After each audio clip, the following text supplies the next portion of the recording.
My name is Sherry Oken. I know a lot of people here. I'm really honored to be a member of the Wakefield Human Rights Commission. And our program today is inspirational.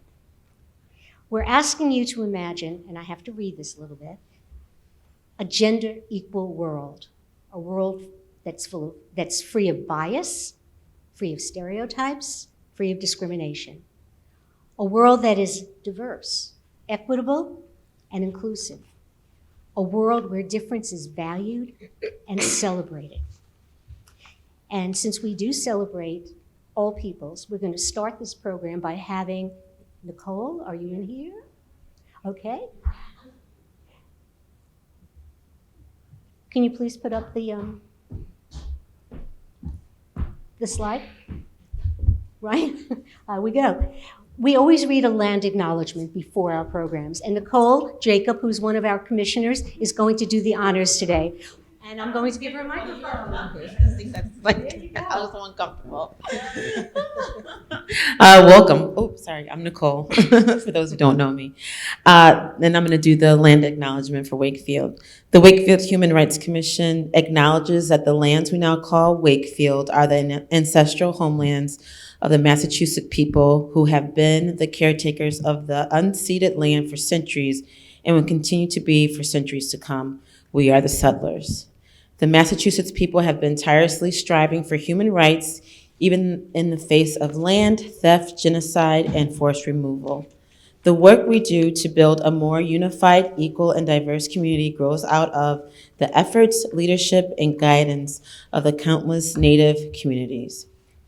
We commit to honoring this continued Native activism as we do our work.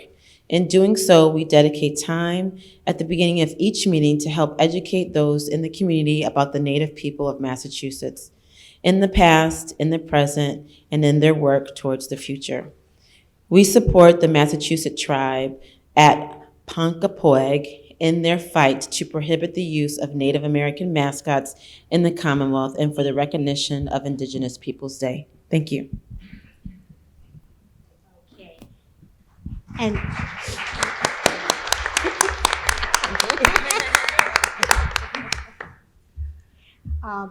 when you came in, you might have noticed that we have a whole team of volunteers. They're all wearing little name badges. We have volunteers who are doing catering, doing welcoming, doing traffic control, taking pictures. Be nice to them, and please have your picture taken if you haven't had it taken. We're going to do a special slideshow. I now have the honor of introducing our moderator for the evening, and that is Maria Muti, who's going to take over from me. And I won't say another word to the very end. Thank you so much, Maria. Thank you. Hi, everyone. Is your mic on? I believe. Can everybody hear me okay? All right. My name's Maria Muti, and I live here in Wakefield with my family, my husband and my 4 kids. Move those over. I don't know if that was what was causing it, but I live here in Wakefield with my husband and our 4 children. I currently am an immigration lawyer, and I work for the Somerville Office of Immigrant Affairs. And with reference to that, I just want to say that I'm here in a personal capacity and not speaking on behalf of the city of Somerville. So before we start, we just wanted to talk a little bit, given that our theme tonight is Embrace Equity, we wanted to talk a little bit about the differences between the words equity and equality. So as you can see up on the slide, the words equity and equality are often used interchangeably, but are inherently different concepts. And the International Women's Day 2023 theme, Embrace Equity campaign, seeks to help forge worldwide conversation about this important issue and its impact. The Human Rights Commission has assembled a diverse panel to inspire you to embrace equity, to willingly and enthusiastically accept, adopt, and espouse. So, having introduced myself, I'd like to invite the panelists to each introduce themselves. Should I start? Go ahead. Okay, thank you. Good evening, everyone. My name is Rosario Ubiera Minaya, and I'm very honored to be here today. Thanks for the invitation. I don't live in Wakefield, so I feel very, very honored that you opened the doors to me to represent voices, diverse voices in this panel. What I can say is, in the personal level, I'm a mother, I'm a daughter, I'm a wife, and that takes up a lot of time in my life. But I'm also a professional. I'm an executive director at a nonprofit that focuses on arts and youth development, but with a lens of mental health and expressive art therapy that is located in Lynn. So my work is mostly based in the North Shore. I'm also, as a nonprofit leader, I have been in the field for over 26 years, doing work that is grassroots oriented, working with communities of color that are low income, underrepresented, marginalized communities in many different levels. And I'm a social entrepreneur that has been doing the work just using art as a tool for engagement and empowerment in BIPOC communities. And that practice has been informed from my own experiences as an immigrant and as a woman of color and the many identities that I represent. So thank you. Hi, everyone. My name's Ann Danahy, and I've lived in Wakefield for probably 30 years now. I currently serve on the town council, and I've been on the school committee previously and the finance committee, and as well as being a Girl Scout leader and Destination Imagination coach. So I've really enjoyed being a volunteer in our community.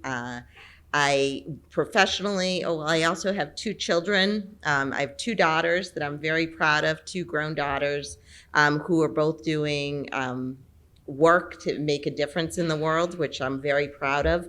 I have a very supportive husband as well who puts up with me.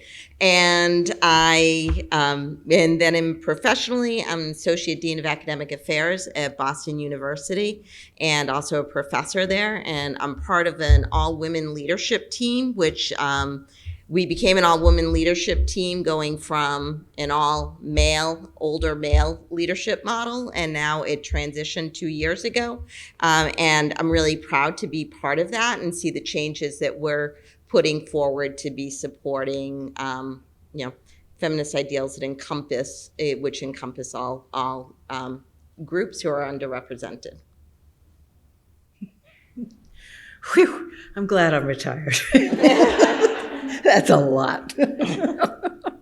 My name is Sharon Gilley, and I was the library director for the town of Wakefield for decades. It was great work. Raised my kids here. During my tenure, we managed to renovate that building. I actually saw the introduction of technology in libraries. Wakefield was one of the first communities in the state to computerize. Yeah. But I was also a member of school councils at all three levels in Wakefield and a founding member of the Wakefield Alliance Against Violence, and a member of the Chamber of Commerce. We got Blossom started then. I noticed that it's coming back again this year. That's wonderful. And if you haven't been in the Wakefield Library, Lucius Beebe Memorial Library, I encourage you to take a walk through. It is a gorgeous building. We're lucky to have it. Good evening, everyone. My name is Brandon McKinley, and I am a Wakefield resident. I live here with my husband and with my son, who's 2.5 years old, so he keeps me very busy. I identify as a family scholar. I'm an educator, I'm a mentor, I'm a mother, I'm a wife, I'm a daughter as well. And currently, I am an assistant professor at Smith College School for Social Work. My scholarship uses interdisciplinary approaches to examine the impact of systemic inequities on the holistic wellness of Black women and Black families. And through my teaching and research, my goal is to really expand our understanding of the contemporary experiences of Black mothers and their families, as well as inform the development of culturally grounded and culturally responsive programs, practice methods, and interventions that address the full diversity of Black families and Black communities. And so I'm really excited to be in community with everyone, and I'm really looking forward to the conversation that we'll have this evening. Thank you all. I feel like we could have a lengthy conversation about each of you and your backgrounds and your past of how you got here, but I'm going to dive into the questions. So thank you for those introductions. So embrace is a verb meaning to willingly and enthusiastically accept, adopt, and espouse. When you hear the term embrace equity, what does it mean to you? And we don't need to go in order, just whoever would like to speak first. I have to say is that when I heard embrace equity, I noticed that my heart beat a little bit faster because I was like really excited about it because it's about it. I guess because it gives us a path. You know, we've heard about equality, and I think that in my generation, I feel like I've had equality, but the equity piece was missing. And the fact that we're acknowledging that is really important in terms of having an action plan going forward. And so, like, you know, as a woman, and I know that some of my students will say, oh, you know, gender doesn't matter that much anymore in terms of getting ahead, but it really does. And it's not just gender, it's the intersection of gender and all the different roles that are involved in that. And so, you know, as a woman, I am allowed to be a CEO if I want to be, but there are barriers that are preventing that from happening. You know, the fact is that, you know, and I'm using that as an example. I'm not saying that everybody needs to aspire to be a CEO, but I'm using it as an example because only 8% of the CEOs of Fortune 500 companies are women. And I'm sure that there are way more qualified women who could be playing that role if they were giving more opportunities. And I think that what it means is reducing barriers so women can reach the same outcomes as men have been able to do. And you know, but the barriers exist, like affordable, high quality childcare, things like mentoring, being able to look at people in positions of leadership who look like you and that are able to mentor you. And mentoring is a really strong path. Being able to look at the intersectionality to include, you know, the role of women of color and, you know, women who aren't from this country and trans women and what that all means in terms of how, you know, yes, they have those opportunities,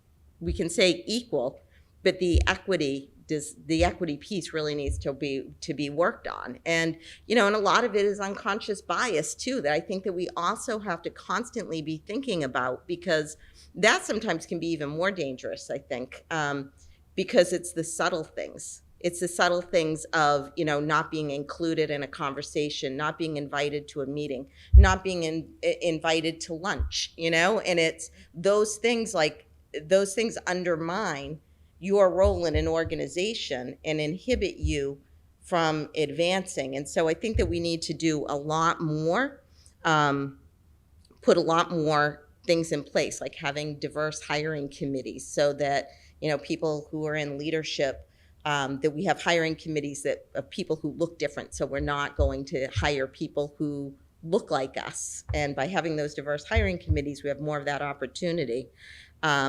And creating affinity groups at work so that people have ways to connect and to connect in a way that they might not be, so that they feel like they're empowered.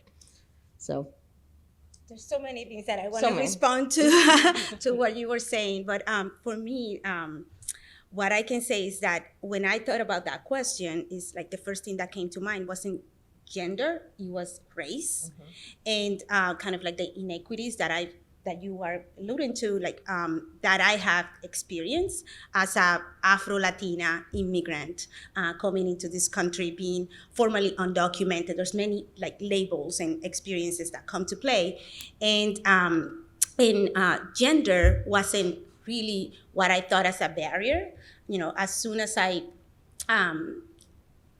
arrived into a space, I right away knew that all those other things came to play, and that is if I got to be in the space, you know. So in terms of like what is equity, it's like what are the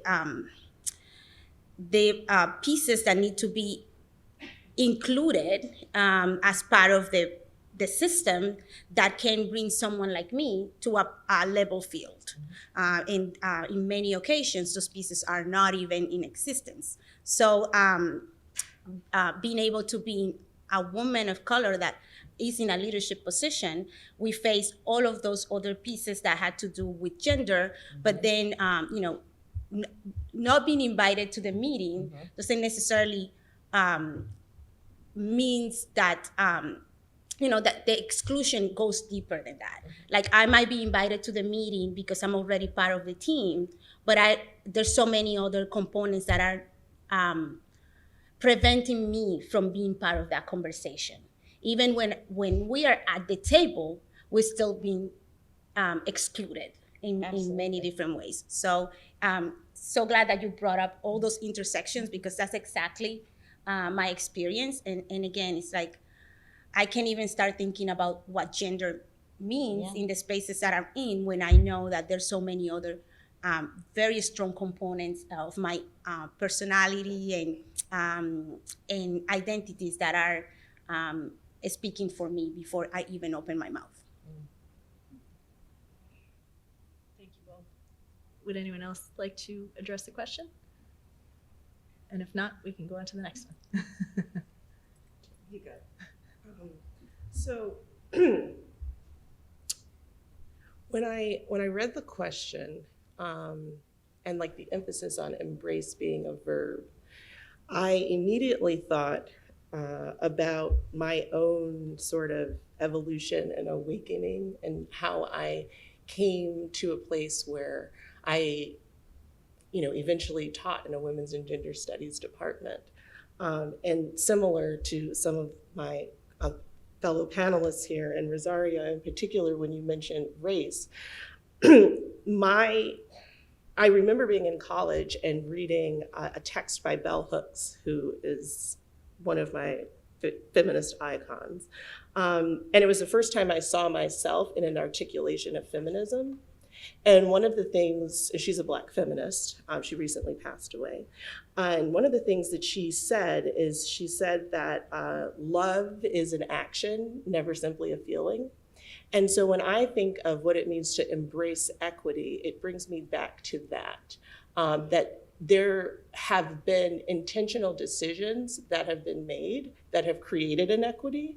And so in order to create equity, there has to be intentionality around addressing the fact that systems and institutions have been designed in particular ways to either exclude or marginalize or silence or erase different people, different bodies, different experiences, different voices. And so it just, I think, and you said you kind of got excited. For me, it was like, oh yes, these are ideas and this is theoretical. And then there's also that part around action and what that looks like, and just being really intentional and not being okay with the status quo, and not being okay with how it was, or we've made so much progress, so why do we need this in addition? But to really be open to possibility. Thank you. Okay, so my experience is quite different because I was responsible for just one organization, and it was small. And I think that accommodating someone who is coming from behind means that in many cases they're going to get some special considerations, which might be mentoring in a larger organization, but there's no formalization of that role in a small, municipal organization. And when you do have an organized staff, if one singles out a person who might be coming from behind because of circumstance, there's a good chance that that's going to be viewed as favoritism, and you may find that you have a complaint on your desk. And so I think that's something that when we're talking about big social movements, that's one thing I can absolutely get behind equity as a means of achieving equality.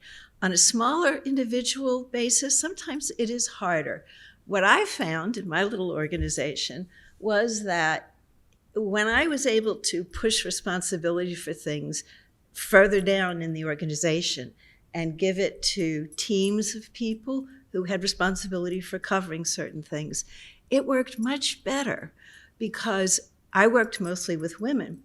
And they were quite willing to make allowances, for the most part, for each other. Somebody had a sick mother, somebody had a sick child, somebody had, the responsibilities are endless. Somebody had head lice at home, somebody, oh my God, I remember that. So a lot of times there are things that you can do informally that can't be accomplished formally to accommodate the fact that women, in this case, have life responsibilities that are very different than the job description. It's very hard sometimes getting that job description to accommodate your life circumstances. Thank you. Thank you. And I like that there was a theme through all of your responses about being intentional and making space for everyone and taking into account where they're coming from to embrace the equity. So thank you for that. The women's rights and liberation movements of the past are precursors to today's struggle for gender equity. What is your understanding of feminism today as compared to how it was defined in the past? And how have you seen feminism's focus change?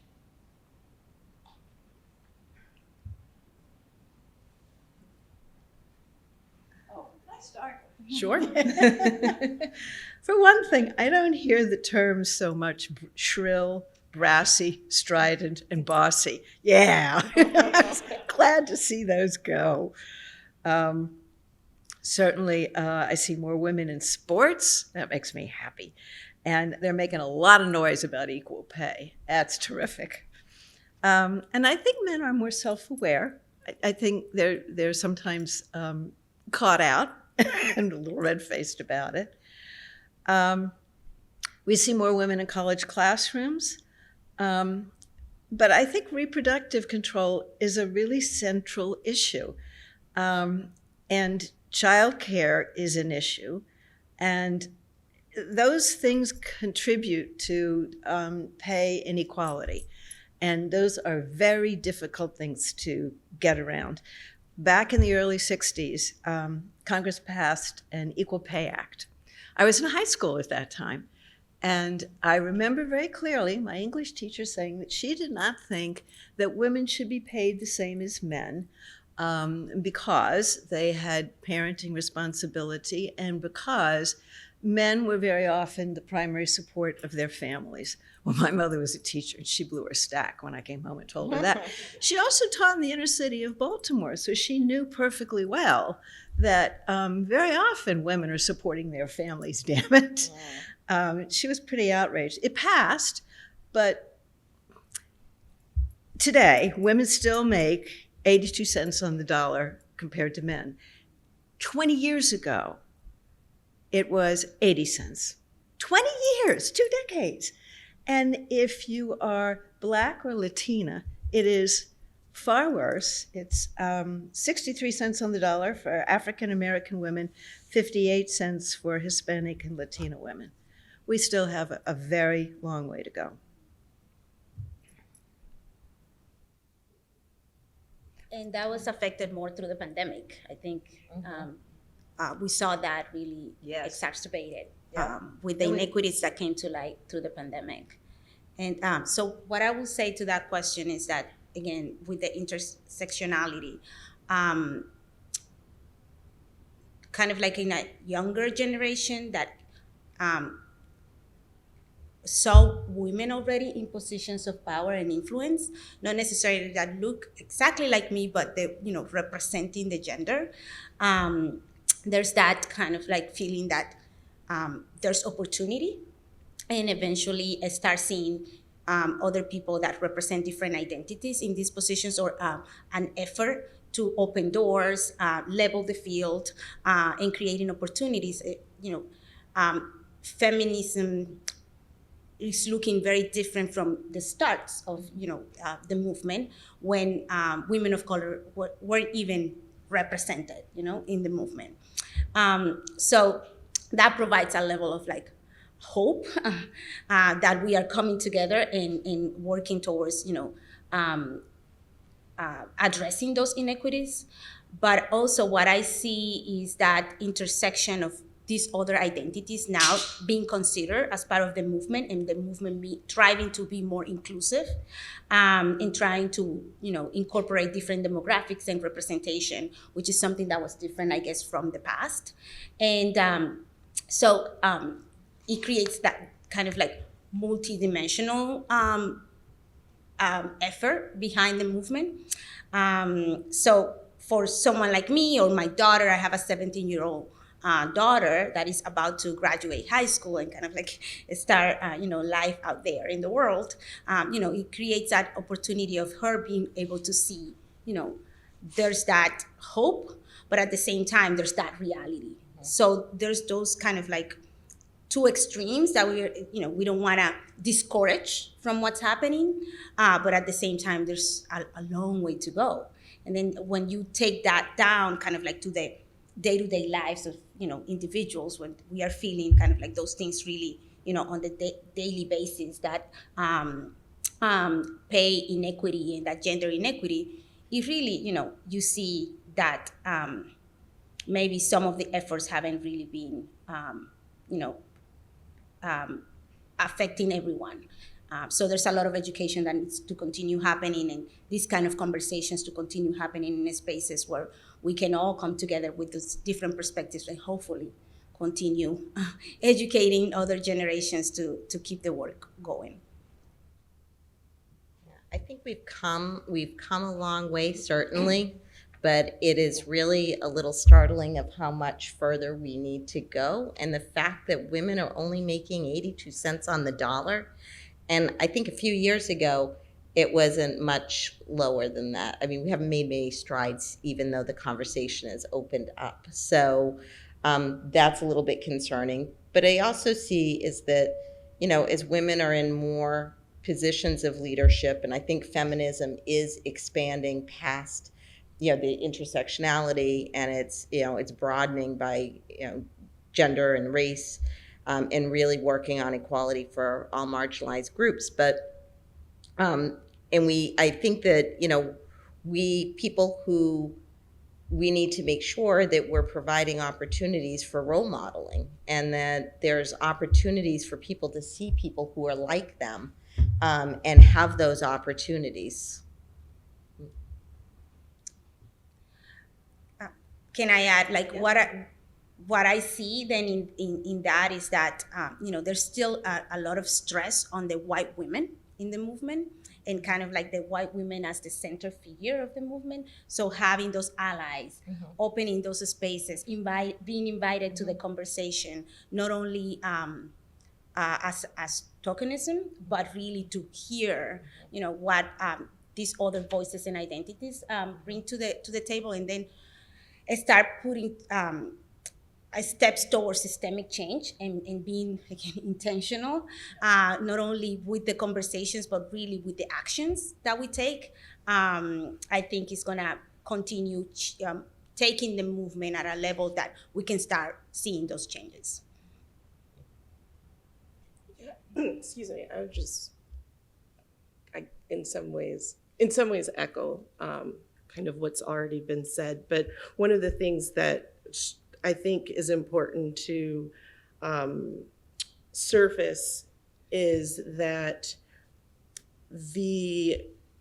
when we're talking about the feminist movement, and we're talking about sort of I'm doing air quotes here, mainstream feminism, to your point, Rosario, for a very long time, and even still today, oftentimes the experiences of cis, white, middle class, straight women are centered in not only the conversation, but also in driving the discourse and the policy making and the practices, moving towards equality and equity.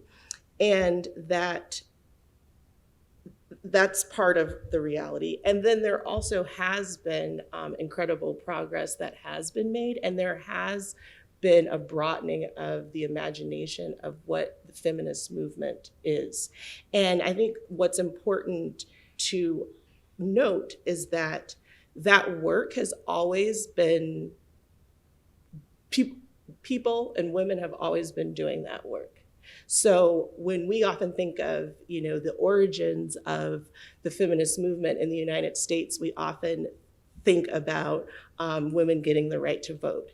At the very same time, late 19th century, turn of the 20th century, you have a movement around birth control. You have movement around the labor movement, where you have immigrant women, working class women, Jewish women who are at the forefront. You have Black women who are very much involved in anti-lynching campaigns, are very much involved in coming up with different ways to support their communities, because they're from a community that has not only been marginalized, but systematically excluded from different opportunities. And that work has always been going on, right? People have always been doing that.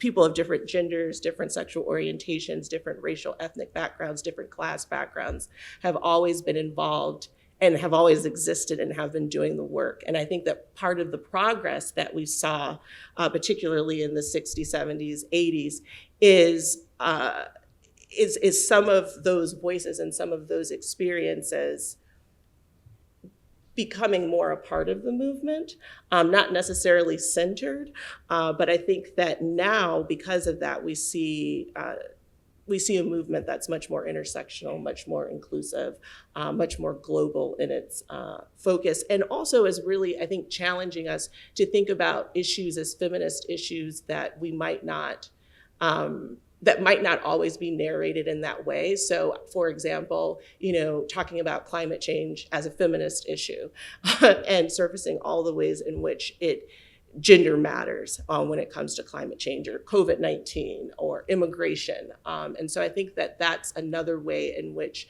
the imagination around what a feminist politics entails has been expanded and has been stretched. And I think the other thing to say is that there are growing pains in that, right? Like, there are people like that. That's difficult work. Working in coalition is very challenging, but I think that what I respect about people who've done the work before us and those who continue to do it is that they've chosen to stay in relationship with each other, even when it's uncomfortable, even when I don't necessarily understand your experience, you may not necessarily understand mine. That's hard work, and I think it takes courage and it takes bravery. And it has allowed us, I think, to have a different kind of conversation today than maybe we would have had previously.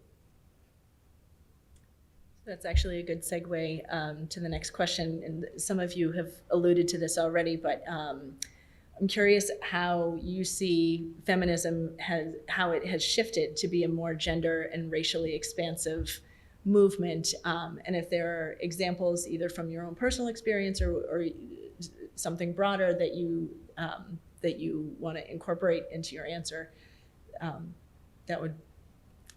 we would love to hear your insight on that.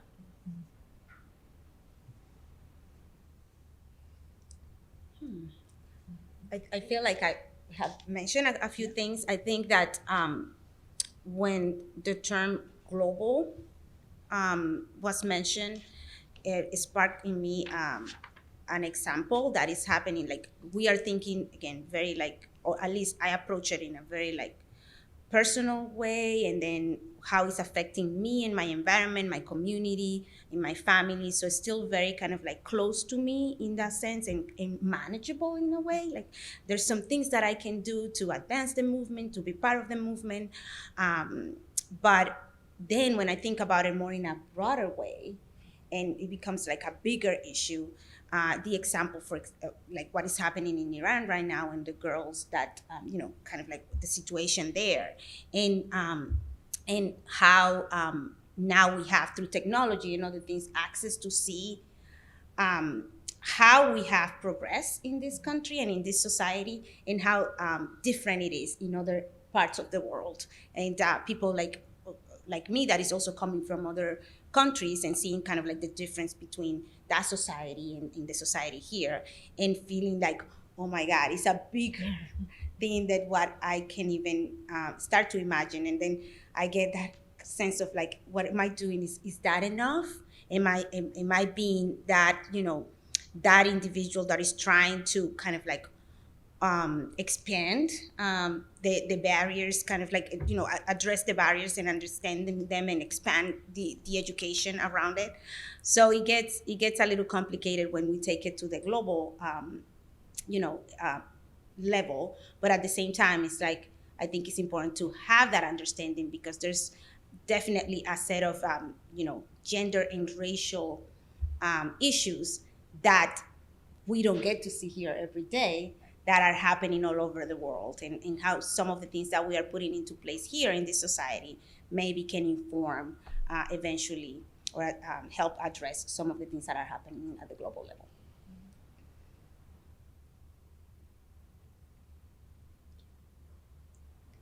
Anyone else?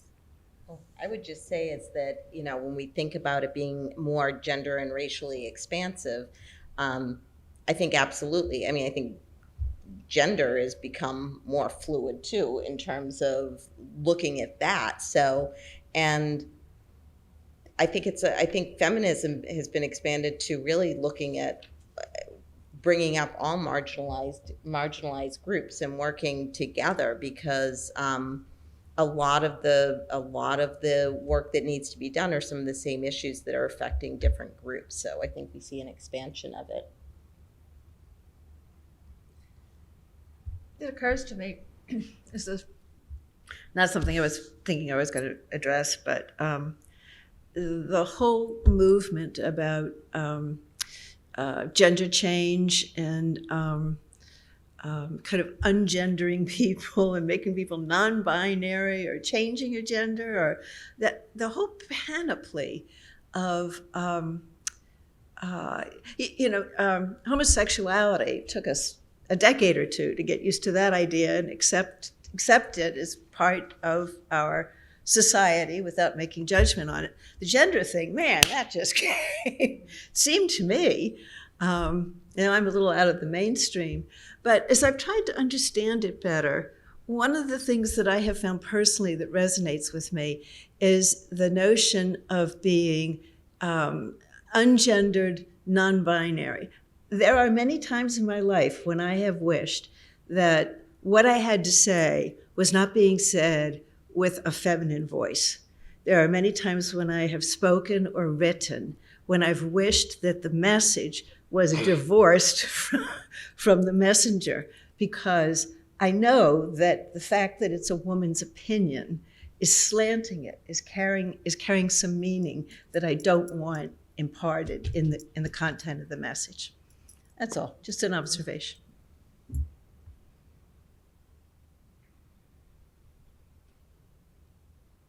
Yeah, I would just say that, like, growing up and, growing up, the world was a different place in terms of the whole gender thing. When I was looking for jobs, for example, feminism was about trying to be more like, give into the patriarchy and trying to be more like that. And that was the way that you succeeded. And I remember, job interviews when I came from a working class background, so I just listened to everything people around me were saying, and they said, you need to get a navy blue suit, and you need to wear a white Oxford cloth shirt, and you have to have your hair pulled back, and don't wear makeup, and that's what you did. And so I had my little navy blue suit, which really was very boring to me, and I had my little flat shoes, and it wasn't very stylish, wasn't what I really wanted to wear, but I did it because that was what I was told, that that's what you had to do to succeed. And now I see that we're much more individual, and I think that that's great, is that we know that we can just express who we are, either through our clothing, through, who we are, how we act, that we've recognized that we can kind of move beyond just this world of, of gender, which I think is making things a much better experience, and looking at, women don't have to follow leadership. Like when I was reading a book about how women lead, and it said that used to say, oh, be on sports teams, that's excellent, that's great leadership potential. And then they said, you know what? That's like a different leadership style, and that it's, that is not, that women bring maybe a different place of leadership to it that's should be valued the same way, and that for us to all to be more individuals, and I think society's becoming more individual than collective, if that makes any sense. Absolutely. Yeah, and as you were describing that, it kind of what you grew up in, people saying, if you want to succeed, here's how you need to dress and everything like that. And I think there was a time where feminism, if somebody said, what is feminism? It would almost be, it's being able to do whatever men can do. Yes. That you're still like trying to align yourself with that standard. Mm-hmm. And now I think, I'd like to hope that it has expanded to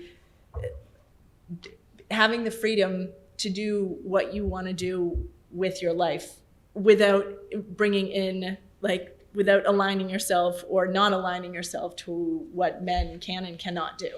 Mm-hmm. So I like, I like that we have expanded that, and that also that feminism is not just, it's not siloed from race or from gender, that it is incorporating those different, I don't know what the word is, categories or labels, that we are bringing it together, and we are understanding that feminism, depending on what your background is, can mean different things.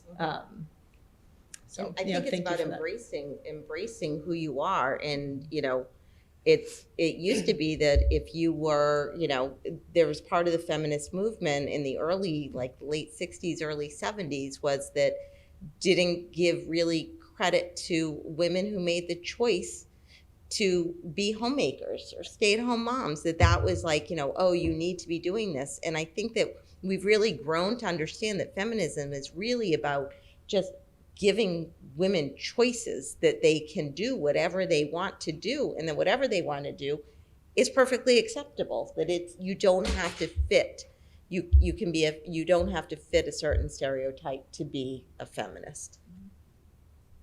I think it's also about, again, allowing for the space to have the conversations in terms of like the evolution and how things are moving, especially in terms of gender, and kind of like how we talk about it, or the language that is used around gender. And I gave an example earlier that I was thinking on the way here also, kind of like how to answer these questions. And a recent example from last week, in my organization, we have this annual breakfast to start the Women's History Month and International Women's Day. And it's an annual breakfast that has been happening for over 15 years. And it's always been the Women's Breakfast, and titled that way. And for this one this year, we decided to change the E in the word women to X, because we are being informed by what the youth that we serve in the organization is saying, and kind of like what they are experiencing and what they're saying, this is our preference in terms of language. So so we branded this way and put it out there, and then we get responses from our donors and other members in the community that term is considered not inclusive to transgenders. So it's like, okay, so what do we do? So yeah, instead of trying to change it and trying to pretend that we know, we just open the space to the conversation, and we say we're gonna use, now that we have 150 women in a space, physically there, let's use that opportunity to continue exploring how the term is evolving, and how, what does it really represent at this moment, and kind of like how, where it's going with it, and opening, the space for the voices of the, transgender women to talk about it and how they feel. So, and also to provide resources for learning. We continue learning as we go, and it's just an ever-changing, space right now. So I think that, pretending to know is not the right kind of like approach. It's more about like being open to continue exploring together. Thank you. Okay. Going on to the next question, what do you see are some of the barriers today that we have to gender equity, to achieving gender equity?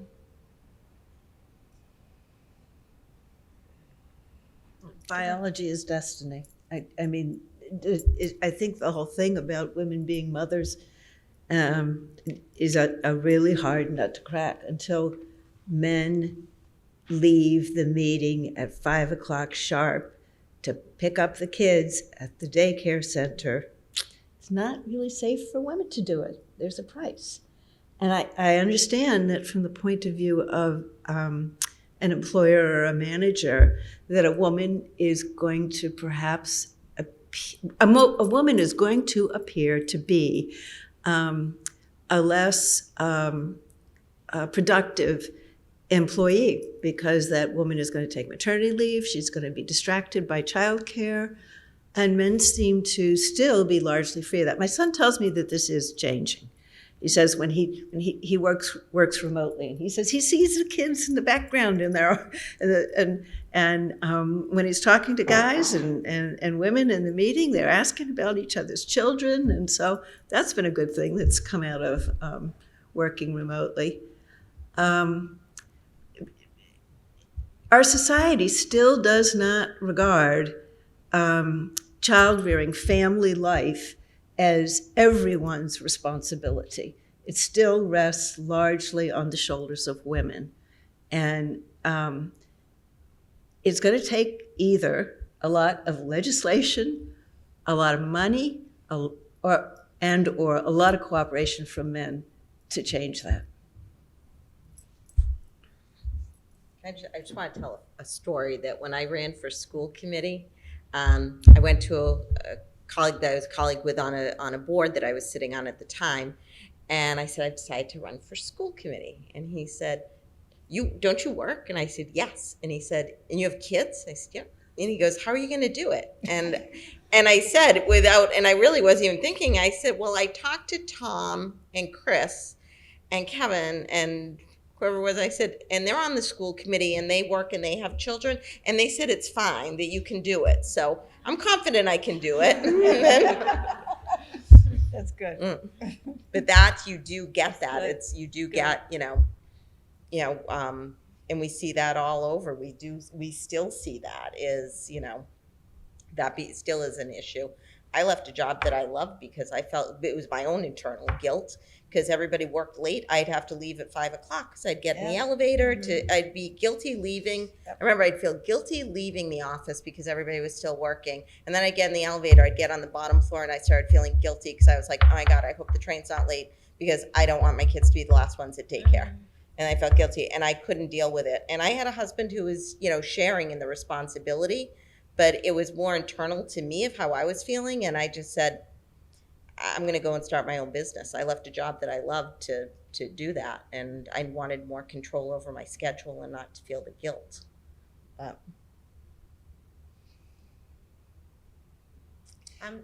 Sorry. I was going to interrupt.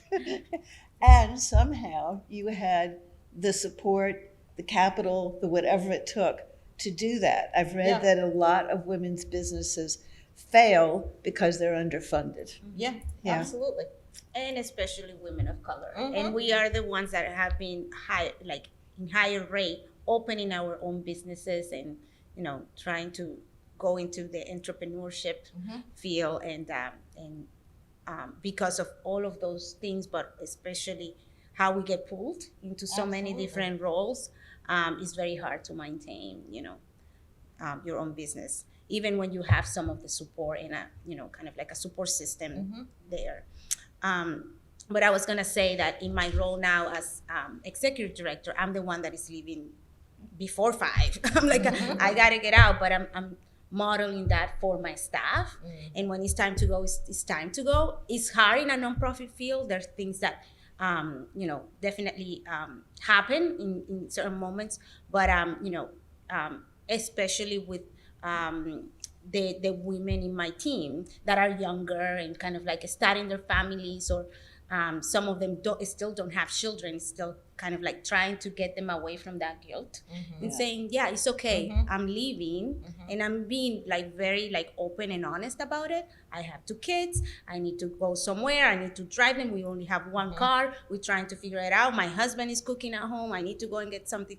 It's like I'm not trying to pretend that I have it all together and that that I'm the boss and kind of like but being really open about how difficult it is and how challenging it is, and how sometimes I get it right and sometimes my kids are the last ones to be picked up. So and I work through it every day. I'd say that's fabulous, though, that you're doing that, because that's where the guilt comes in, is when what you're doing for your staff is really wonderful. Yeah, I was gonna say, I think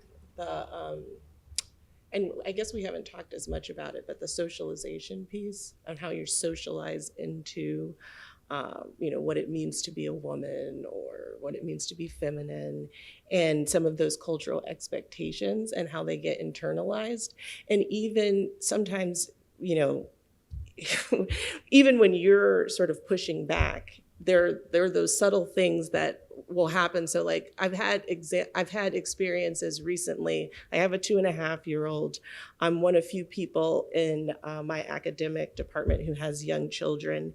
And I've noticed that when people get together and talk about their children, women in particular, everyone has this like performance of like, oh, everything's great, everything's fine. The labor and delivery was fine. No issues here, everything's fine.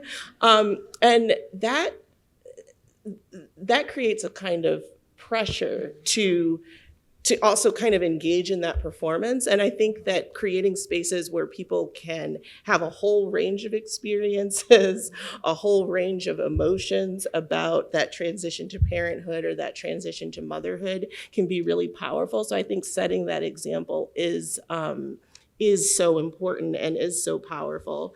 And I also was going to say, when we were talking about the pay gap, that it's very well documented that in addition to the gender gap, connected to the gender gap is a motherhood penalty. So that when you look at women at the same rank, particularly in business, they've done a lot of studies in that context, in corporate America, if you will, you see that women who do not have children, there's a gap between women who do not have children and women who do have children or have some caregiving responsibilities.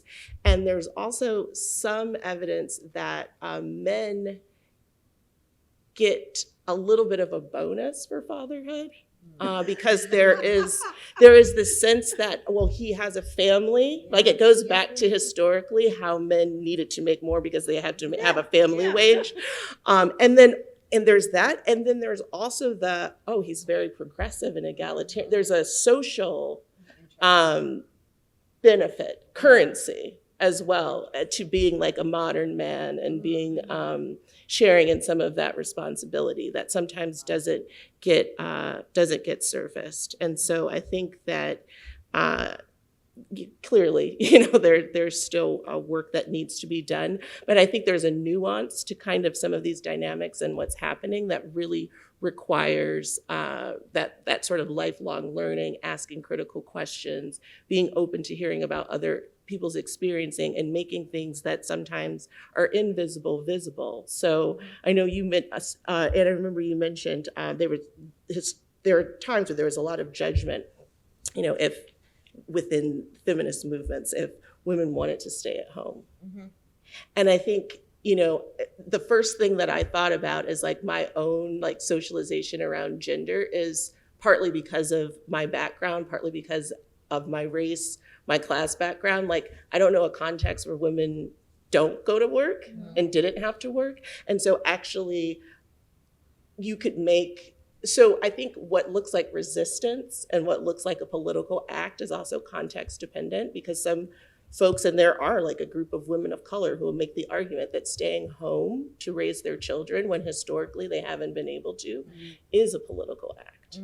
And it is an act of self-care, and it is an act of care for the community. So I think that just surfacing those range of experiences is really important. But there definitely is, Sharon, like you said, there's still this, there's something that happens structurally where there's still that kind of subtle assumption that certain things can happen in the workplace because someone will be able to pick up the slack at home. And who that person is, I don't know. But like my husband says that all the time. He's like, someone will suggest that we do something, and I can tell that it's still that assumption that, well, of course we can, because someone will pick up the slack at home. And he's like, and I'm trying to say, well, who do you think that person is? That's problematic. We need to trouble that. You mean everything's not perfect in your house? No, of course not. No. Right. Like, I think that's that disparity between also like attitudes and structural realities, because we do see in survey data that men do have far more egalitarian attitudes. And if you look at like Gen Z, far more egalitarian attitudes, but there's often a disconnect, and actually like across cohorts, much more open to sharing and housework, and in the context of COVID-19, kind of seeing up close like what this has looked like for women for so many years. And yet there's still that disconnect between attitude and what people actually do, because there's a structural reality that they're coming into contact with, because there is a pay gap that exists. There is a pipeline that has moved men in certain professions and women in other professions. And so when people have to come face to, there isn't high quality, affordable childcare. So when you have to come face to face with those realities, what people actually end up doing may not fully reflect their attitudes. Absolutely. That's interesting. I didn't think about that. Yeah, people of goodwill still fall short when they don't understand the reality. Yeah. And I think just going back to the references to COVID-19, I think it became so clear, given the number of women who felt like they had to leave the workforce because the kids were home from school and someone needed to be there to get them set up on Zoom to do their classwork, and that disproportionately fell to women to be doing that. And I think about, in terms of my own kids, in that making the invisible visible, I was the only person on my team that had young children, and so I would be racing upstairs to get into a Zoom meeting after I got everyone, and my husband was definitely helping, but once I got everyone like settled on their classroom learning or something, and going up and just being like, do I look like put together, or am I just like going into the Zoom meeting as a completely hot mess and not even acknowledging like what I had just come from. And I'm sure people on my team were also dealing with their own issues in like trying to get to that meeting, but never acknowledging it, never acknowledging the reality that we were all dealing with, of the stress of trying to make sure that our kids were still learning, and that we were still trying to do work that we loved doing and that we wanted to continue doing, but trying to balance all of that. And it just became so stark with the onset of the pandemic. And not to throw more fire, but the other kind of like family care spectrum is for aging parents. Right now, I'm in the situation that my 89-year-old dad lives with us. He's been living with us for the past year and a half, and he has advanced Alzheimer's. So now I'm seeing in my generation, a lot of my friends or family members are also dealing with aging parents. And then adding to that, kind of like coming from an immigrant background, that we don't have the generational wealth or structures to have support in many different ways to be prepared for that. But culturally, we are expected as the women in the family to care. I'm the only daughter, so it kind of like automatically falls on me. I have two brothers. And it's like, you do it. And if they decide to do it, they're not going to do it. It's going to be the wives that are going to be, kind of like in charge. So it's, elderly parents, aging parents, and children, and, all of that care that needs to happen around, modern families now still falls a lot on the women's shoulders. All right, just wanted to leave some room in case anybody wanted to add anything else. So moving on to the next question, as we all strive towards equity, what advice do you have for our audience on what they could do to help us reach gender equity? For example, allies are incredibly important for the social, economic, cultural, and political advancement of women. Who have been some of your allies in seeking equity in your life?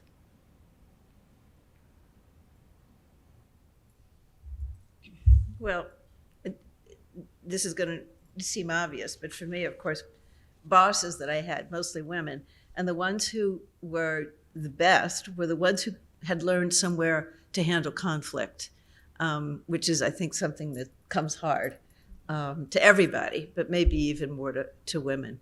And they were the most useful mentors to me. And actually, some of them had to set me straight about a number of things. And I appreciate it. Colleagues, both men and women, I love being a team member. I just love being able to think out loud with other people on a problem and then enact a solution that we've all got some consensus on. But I have to say, I reported to a board of elected trustees, men and women. Over the years, my salary went from so-so.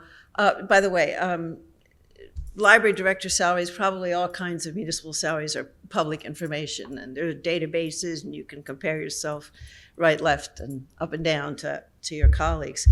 And I ended up being a well-paid library director.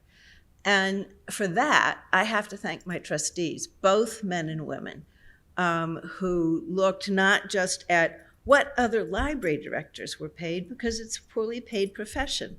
Many of them are women. But at the scope of my responsibilities and at my performance, and tried to do a little comparison about what that might be worth outside of public libraries. And they were willing to speak to the Board of Selectmen, to the Finance Committee, to town meeting.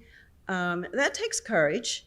And I have to say that I do think that the men who were willing to do it were probably more effective than the women. We need their advocacy. And I was always grateful to this town for sending me good trustees. To echo that, definitely that has been my experience as well.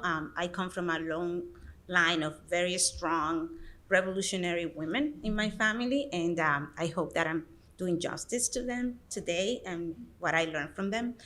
But there's definitely that component of also very feminist group of men that have been opening doors in many different ways for me throughout, my growth in personally and professionally. Many of the positions that I have been in a professional setting have been previously positions that men had, and kind of like they advocated for someone like me to come on board.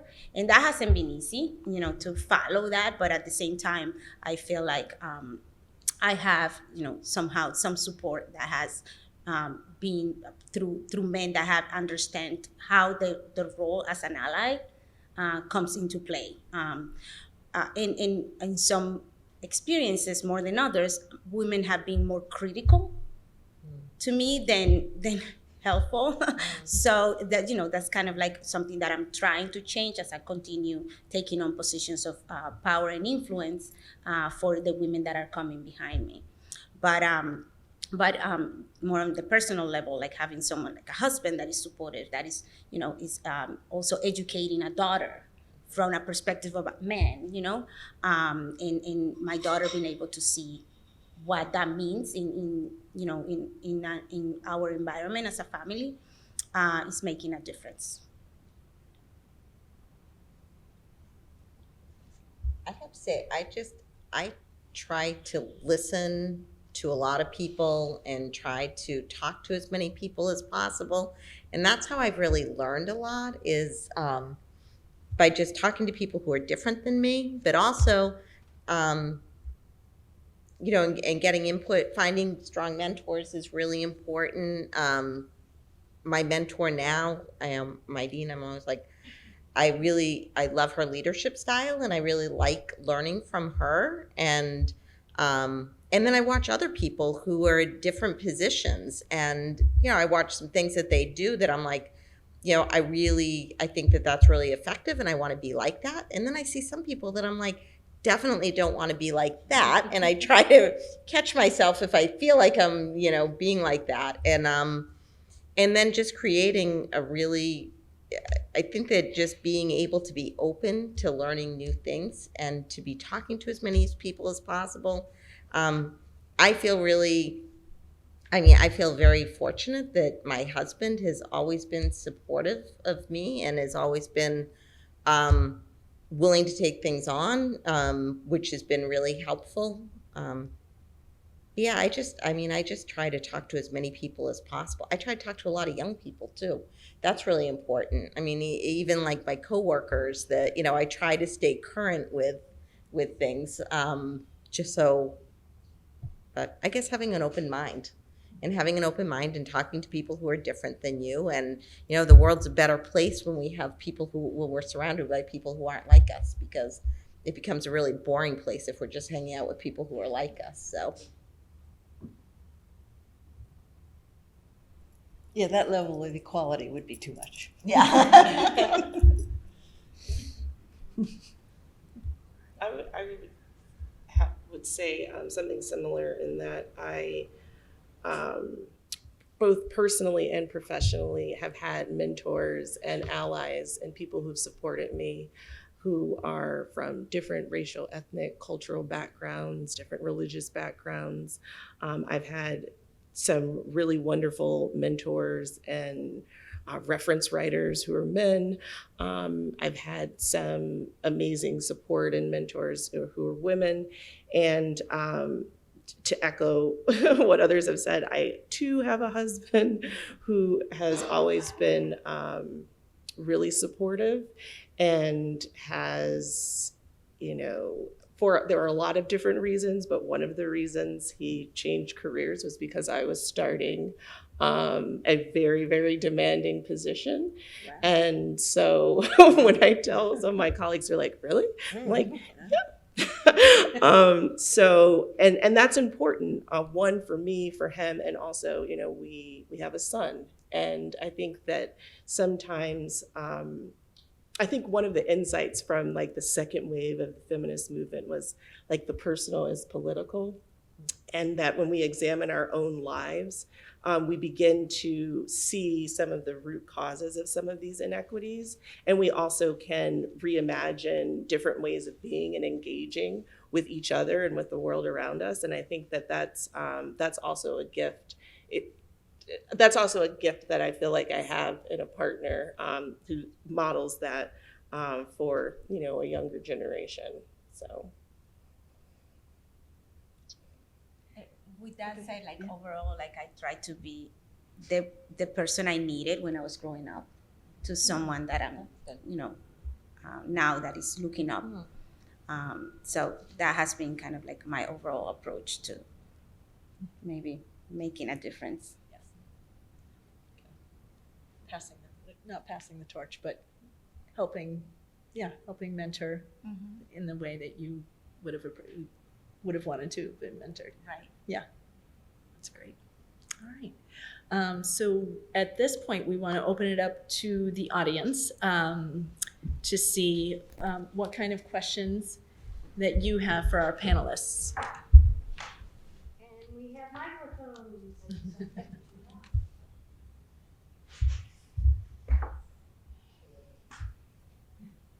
Hello?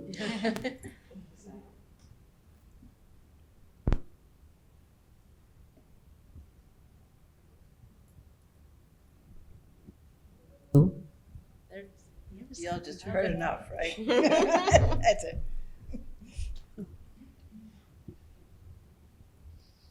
Don't be shy. We covered it all, I guess. We covered everything. We covered everything. That's right. We've got feminism all set.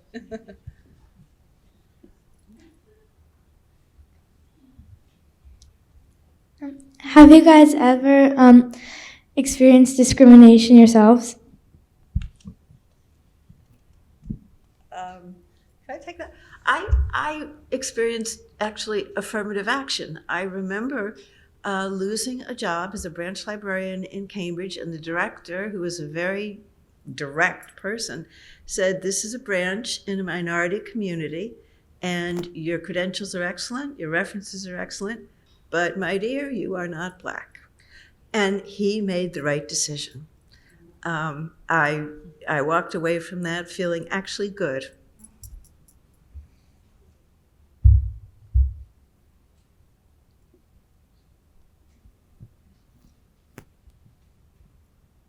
Earlier, you talked about the effect of COVID on the workplace and home life. And we're reading a lot lately about the quiet quitting and the great resignation. Do you feel that these sort of cultural events are going to help us achieve equity at some point? Because now it's affecting a greater portion of society than before. Do you think that will help achieve equity now that more men as well as women are experiencing that?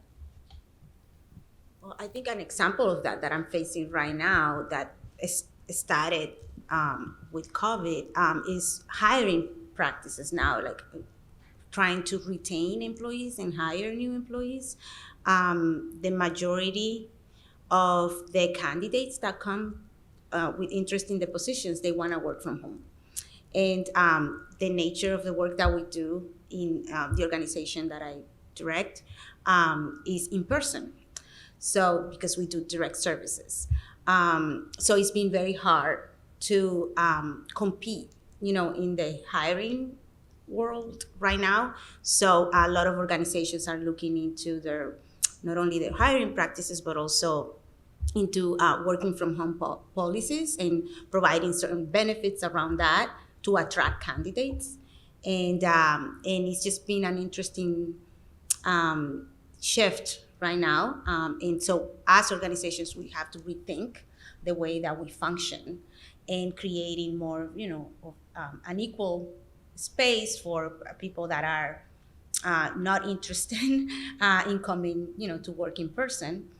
And that wanted to spend more time with their families, that wanted to have a 4-day work week, and different things that in the past or previously to the pandemic, we were not really looking at it in the nonprofit field.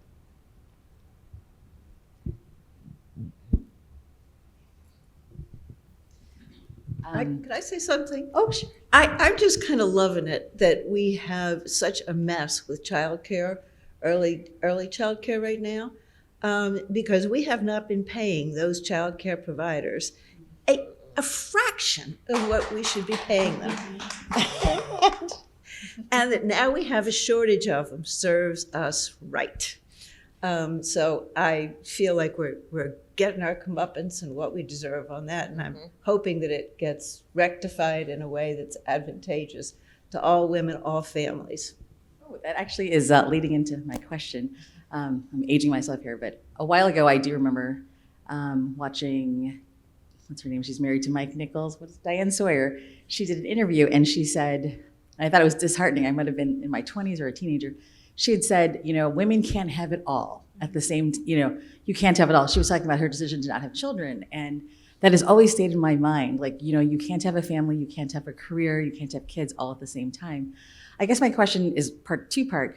How do we, as women and allies, whatever, how do we teach our men that this is also part of your responsibility? Like, this is also, your job to be an ally. Like, I am raising a daughter and a son, and there's no differences in gender roles in my house. Like each kid has to unload the dishwasher. And I understand there's the biological component, right? Women obviously are going to be bearing the children, but hopefully they will both be having careers. And I try to tell my son, even if your wife doesn't have, the equitable or the most equal job as you do, like I still hope that you are going to be part of the caretaking of your children and be responsible for that. And I just feel like this is something that keeps getting passed on to generations. And I'm not sure, how do we stop this? Like what are we missing to teach our boys that when you get married and you have children, like those are your children. You should also support them. You should also support your wife in your career.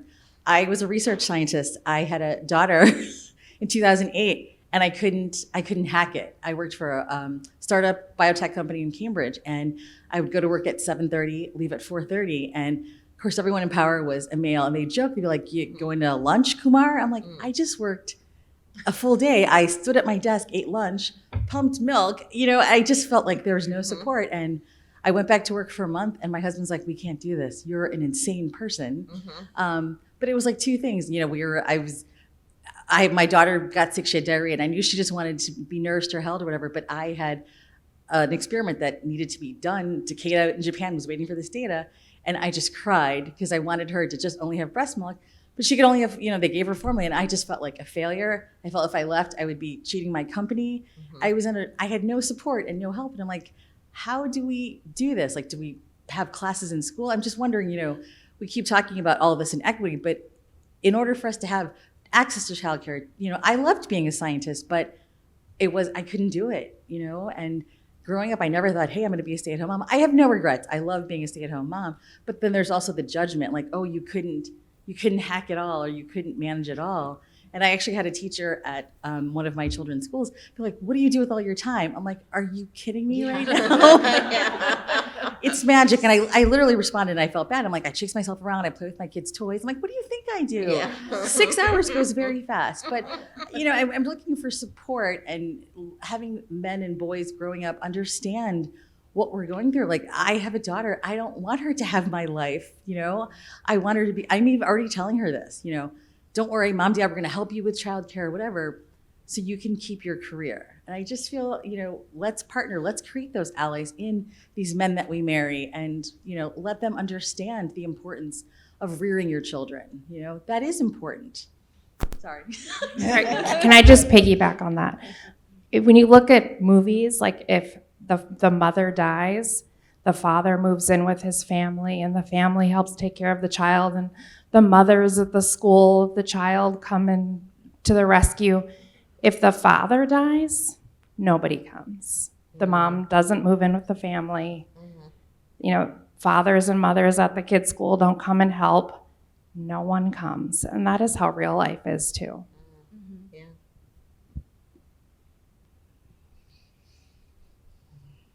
It is. It's very hard. Some of it, I think, is also what we put onto ourselves. And, here I am on a feminist panel, but you know what? I have a lot of very traditional things that I am very traditional in a lot of ways. I said to my husband, I'm like, he does the outside work, I do the inside work. It's he drives, I'm the passenger. And so it's just things that are it's just a lot of it, it's on us. And sometimes I think I do things better, so I do things more. So I'm like, oh, I can do this better, so I do it. You take it on, and then you get a little irritated that you're doing it all. And it's, and you have this belief that everybody's telling you is that, you go to college and it's, what are you studying? What's your career going to be? And then you can have it all. You can do it all. And then you realize, you know what? It's like, you're a hot mess. And it's like, it's just, it's really, really, really hard. And I was like, I think that that's the message that needs to be told too, is that we don't need to be perfect. It's like, and I just remember one time my daughter came home and told me this funny story about a friend. She was at a friend's house, and the mom was like a hot mess or something. I was like, oh, thank God. It just made me feel so much better. I was like, wow, that made me feel so good because, we're not perfect, and sometimes we're trying to put it all together. And I think letting showing your vulnerability is probably a really good thing. it's probably a really good thing for women. I think there's more than vulnerability. I think there's anger. There is a lot of anger management Oh, yeah. that happens in some of the situations you're describing.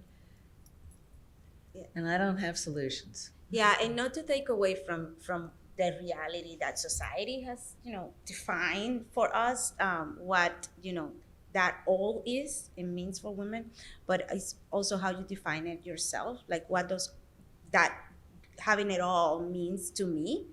And yeah, I went early on for kind of like a career path, and having those conversations with my husband in support. I went back to school to do my master's degree when I had a 3-month-old and a 2-year-old. And I decided not to do it even in Massachusetts. I went to New York and was doing it for 2 years, going every week back and forth. And he was the one at home.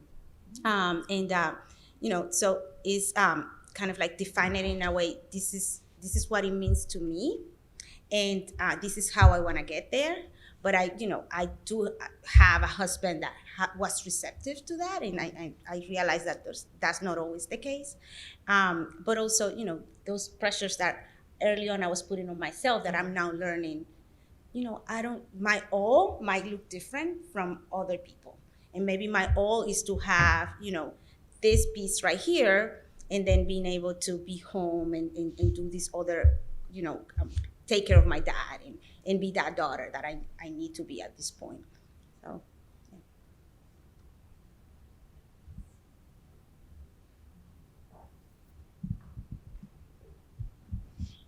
First of all, thank you all for everything that you shared with us tonight.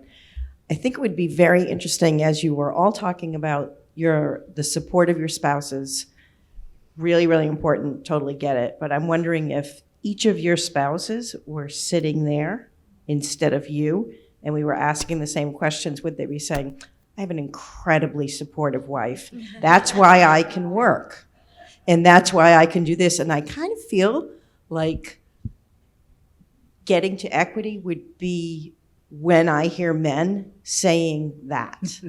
And male or female partner, whoever your partner is, when you have both partners saying, the reason that I am able to get by on a day-to-day basis, and I was, kids in daycare from 12 weeks until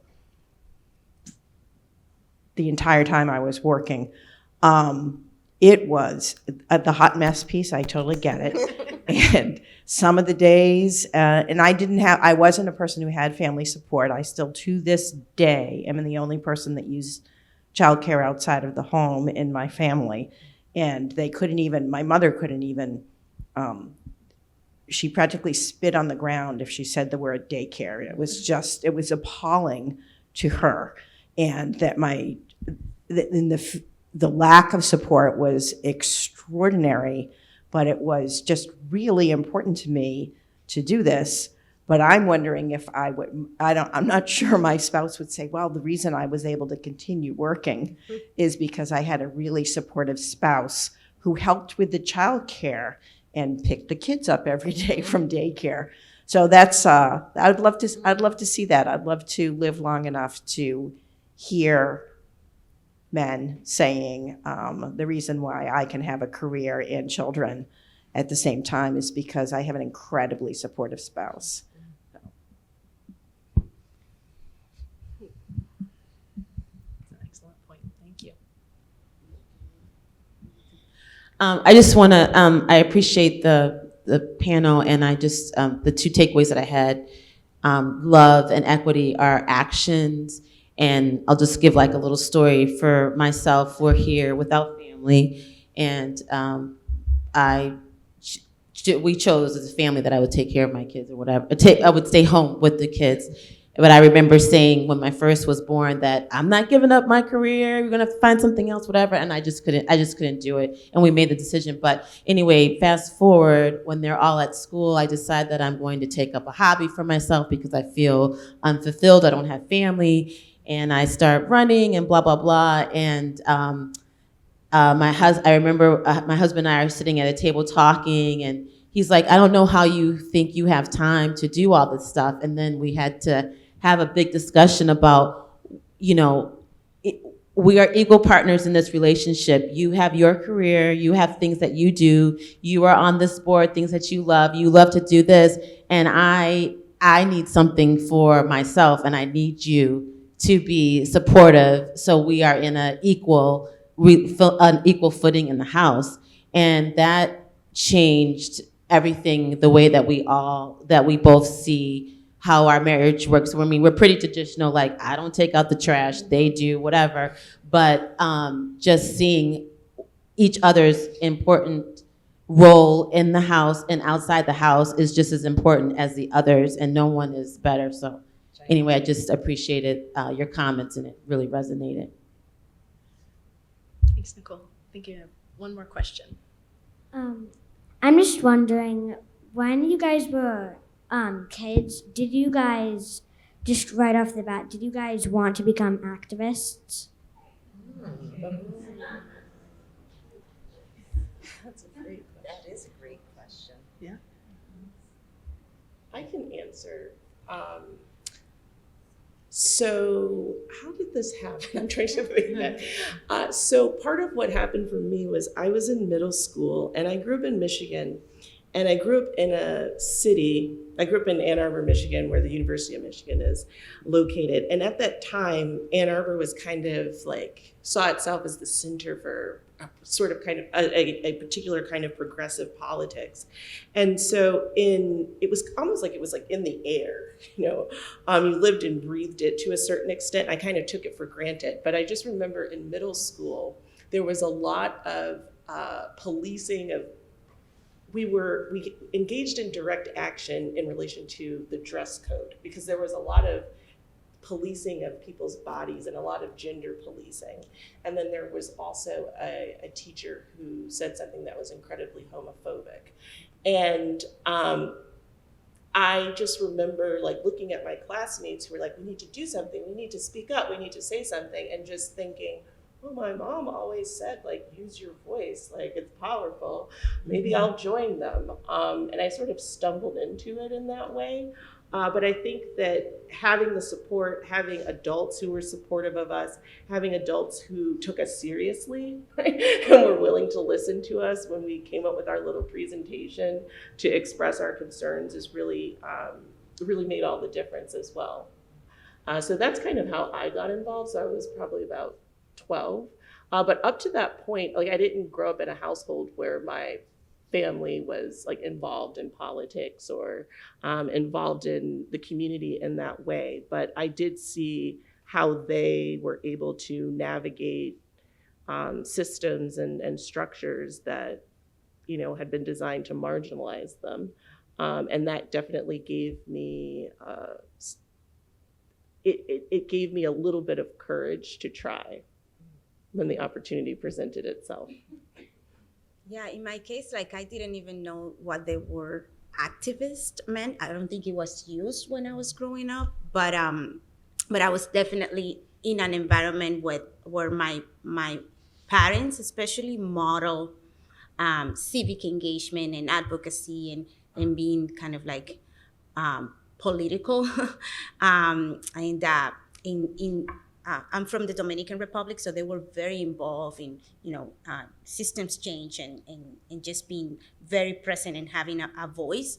My dad was the director of the national newspaper in the Dominican Republic for 20 years. So he really used a tool for communicating and using a voice and making choices of what kind of news will go out on a daily basis. So I grew up living that. And then I moved to this country at 15 and become undocumented and become kind of like an stereotype. And all of a sudden, all of that I grew up with becomes, you know, it disappears. And I'm under the table. I don't have a voice. I'm invisible in many different ways.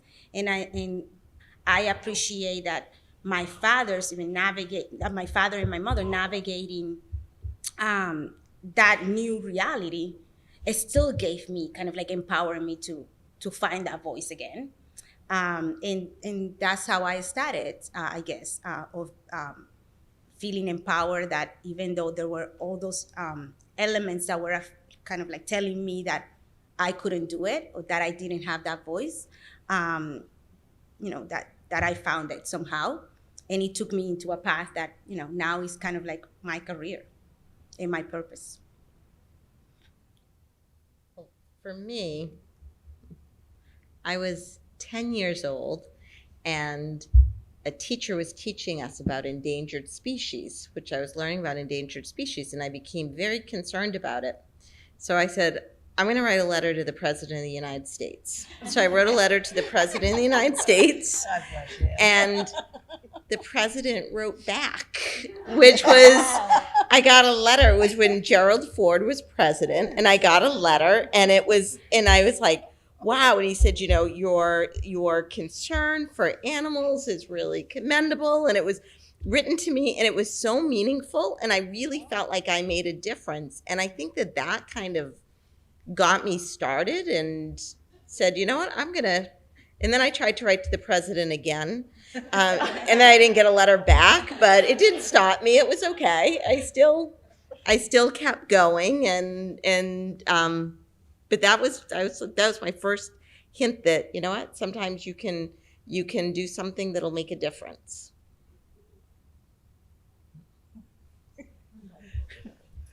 So I think I mentioned earlier, in high school and then in college during the 60s. So in high school, I was wearing a girdle to school. Can you feature that? And I remember getting grounded for wearing slacks to a department store. And then I got to college in 1966, and all hell broke loose at that time. We had the Vietnam War, we had civil rights, we had feminism, all these characters became folk heroes.